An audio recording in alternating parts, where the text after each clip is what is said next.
Hi, I'm Anna, and this is my story of how I created my dream wardrobe. It took me 10 years to get to a point of being at least 90% happy with my wardrobe. In this video, I'll share some of the key moments that were pivotal in my journey towards the perfect wardrobe so that you can achieve your dream wardrobe much faster. I've always loved clothes and fashion. However, after years of keeping up with fashion, I eventually ended up with a wardrobe brimming with clothes, but nothing to wear. I had hundreds of items in my wardrobe, but I only wore a fraction of it. And even when I wore some of the clothes, I never felt 100% confident. Most of it made me look blah or weird. Many of them weren't appropriate for where I was going. And the majority were low-quality disposables that were uncomfortable and looked cheap. Suddenly, my wardrobe became a barrier to getting dressed and moving on with my day. That was when I realized I needed to make a drastic change in my wardrobe and also my life. So I started getting rid of clothes in my wardrobe. Over the course of a few weeks, I got rid of 80% of my wardrobe, which left me with a handful of basics and a few go-to items. The decluttering gave me my first taste to minimalism. It compelled me to explore this way of life even further, which led to the decision to get away and travel. While planning for my travel wardrobe, I discovered the concept of a minimalist wardrobe consisting of 33 mix and match items.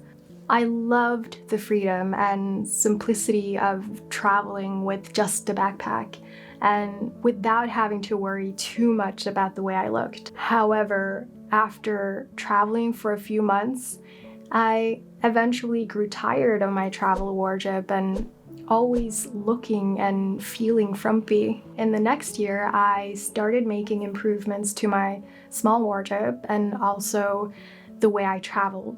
It was also a period of gaining clarity about what really mattered and taking fewer but better choices. I decided to slow travel and spend more time in each destination. As for my wardrobe, I began to include timeless classic pieces and pops of interest through print and color. I also started adding sustainable fashion to my wardrobe, and I became more conscious and intentional of my clothing consumption. After a few years of traveling, I experienced health issues that forced me to step back from the semi-nomadic life. I slipped into my non-ideal self who wore shabby, oversized sweatshirts and whatever was left from my travel wardrobe.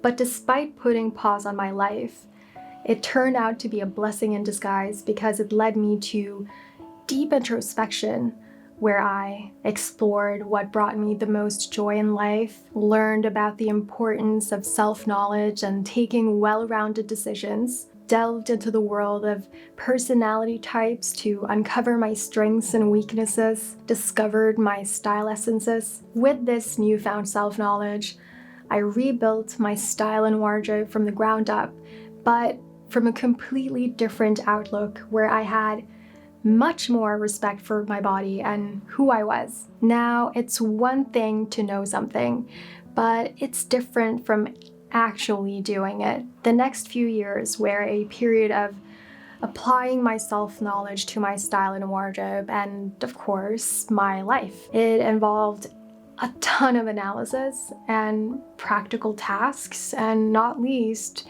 making plenty of compromises. Moreover, I went back to school and began working as a freelancer, which meant I had to build a wardrobe that suited different roles and activities. I tried all of the techniques and strategies available and refined them as I went along. And after several rounds of wardrobe creation, I even saw myself bending or letting go of mainstream wardrobe rules to get the results I wanted. Things were going well until March 2020 came along. I was back to sweatshirts almost 24/7, but the cool and pretty kind, of course. Looking back, the social distancing and restrictions were what I really needed to pause and reevaluate my life, because in retrospect, it helped me make further refinements to my style and wardrobe. A year into the pandemic, I moved from my hometown to a small village a few hours away